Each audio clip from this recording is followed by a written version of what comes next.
Inside Out 2. I'm sure you've all seen the first one. What was it, 2015? Yeah, something like that. Yeah, but this one does not live up to it, does it? The original. I thought the original was really good. But this one, I don't know, there's just something missing. You know? Yeah, I agree. The first one was like 8, 9 out of 10. Yeah. Yeah, I might actually be pushing it to a 9. Hmm. I thought it was really creative, really interesting. This one, I don't know, it just wasn't quite there for me. I think there's a bit of humour missing, maybe. Yeah. Yeah, I was saying, don't rush out to see it. If you haven't got the time. Obviously you're gonna see it, aren't you? Because like loads of people have watched it. Hmm. And yeah, we want to save the cinemas as well. Good box office. Even if that means giving Disney money. Yeah. But anyway, what would you say this movie's about? Yeah, do we need to say what the first one was about, or can we just get into the second? Hmm. I don't know, you watched the first one, didn't you? You can recap it real quick. Yeah, it's just like inside the head of a girl. I don't know how old she was in the first movie. She's a lot younger than 10, probably. Yeah. And it just shows the various emotions in her head, each played by a unique character. And they just conflict with each other. They're like, this one represents sadness, this one represents joy and anger or whatever. And then the whole point is that, like, well, the whole meaning of the movie in the end was like you need sadness, like, you can't make your life devoid of sadness. Yeah. Uh, you know, they sort of try to just push sadness to the side, and sometimes you got to embrace it, and it can even improve your life and like push you forwards, can't it? Motivate you. Yeah, that's it. But yeah, the second movie. What would you say? Obviously introduce some new emotions in this one, which I'm Yeah. sure people have seen in this trailer, but just recap that a bit. Yeah, basically now she's a teenager, so she's getting your emotions because when you're a kid, you just have these like basic emotions. Don't Yeah, you don't really think too much about what other people think of you, do you? you? But obviously, when she gets to her teenage years, that's when you start thinking about other people and their perceptions of you. Hmm. So she gets like the main one is that anxiety. That's a new emotion. Yeah. And then there's embarrassment, boredom. I don't even know what that little blue thing was. What was that? Envy. Envy. Yeah. Envy didn't play that much of a part, did it? No. And yeah, it's all about uh, a desire for social acceptance, basically. Because she goes to this summer camp for hockey. She played hockey in the first movie as well. But her friends, it turns out, may not be going to the same high school as her. So she's like worried about how she's going to make new friends, how she's going to fit in, how she's going to keep contact with her old friends if she even wants to. That sort of thing. Which is all like a universal experience, isn't it? Yeah. For people. And then she thinks the best way to get these new friends is to just be the best at hockey, and then they'll respect. Yeah, yeah. Of course. Yeah, yeah. That never works in real life. It can work, but it's like a superficial friendship, isn't it? Really? Yeah. But she obviously doesn't realise that. Everyone's the same at that age, aren't they? So Yeah. the movie is true to that. Yeah. And yeah, it's also about prioritization between your friends and then your family balance as well. Isn't it? Yeah. Like, do you prioritize your friends over your family in some way? And yeah, sort of touches on that. Yeah. But I don't think it goes as deep into these topics, does it, as the first one? It seems like to me. No, it seems rushed. And the story rushes through it and it doesn't have time to settle. Yeah, so that's what I was saying about the first one. It's like it periods throughout the movie and just let you meditate on the thought. It makes it more emotional, doesn't it? Because you like link it back to things that happen in your life. Or, you remember something that happened. You're like, oh, I wish I'd done that different. You know. This movie didn't have that. It was like this thing happened and this thing, and then this emotion does this, but we don't care. We're just gonna go on to the next thing. You know? Yeah. Definitely. But then, yeah, I think that was the main issue. But if we're gonna say some good things about the movie, You just brought up at the end they install a new console then in the brain. in the first movie, Yeah. And that like teases the second movie, doesn't it?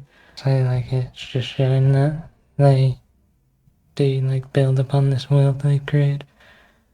Yeah, and it just shows that they always intended to do that as well. And there's some good themes in this film, like anxiety is used to like motivate her to become better. Because, you know, she's scared of not having friends if she's not good at hockey or whatever. So she like motivates herself with anxiety, but then the message is you have to control it, don't you? Yeah, that's it. Yeah. So I think like anxiety is a really good emotion. That's the main thing I use to motivate myself, really. It's like fear of failure, anxiety, what could go wrong. It seems to work for me. So I just, but obviously it can go too far, can it? But people just see it as a negative for some reason, a negative emotion, when it's not. I think you just got to embrace it, you know. Obviously, don't let it get out of control. Yeah, it just portrays these new emotions quite well, really, doesn't it? Picking up on a negative about this film, basically follows the same plot as the first film. Like, as in, they ostracize a new emotion because they think it's negative. Like they did with sadness, they do the same thing with anxiety. But, you know, it makes no sense because Joy's already learned this lesson that you need all these emotions to work together in tandem. So I don't know why, like, they have this adverse reaction to new emotions. And they're all like, oh, this is crazy. And then they try to, like, kick them out or whatever, and then they get kicked out instead. Yeah. Yeah, that was pretty stupid, really. Could have come up with a different plot.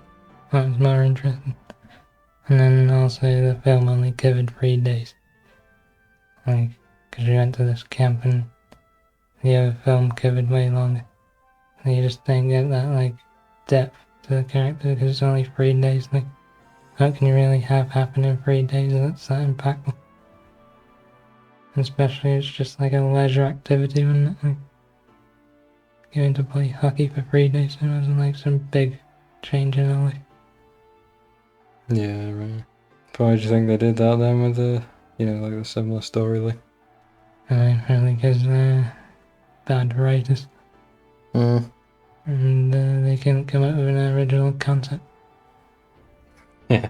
I think I'll say that the target audience was wrong. Yeah, probably. Disney movies normally for kids, aren't they? It wasn't really for kids. Like, they probably wouldn't understand the movie, to be honest. Even if they said they liked it. Yeah. And they're trying this whole thing of appealing to teenagers or like young adults who watched the film when they were children, like the original films. But it just doesn't work to me because I think we've said it before on this channel, but like 14 to 16-year-olds don't care about Disney films. And No, that's it. they want to watch like 18 films that, because or horror films, because they think that's edgy. Yeah.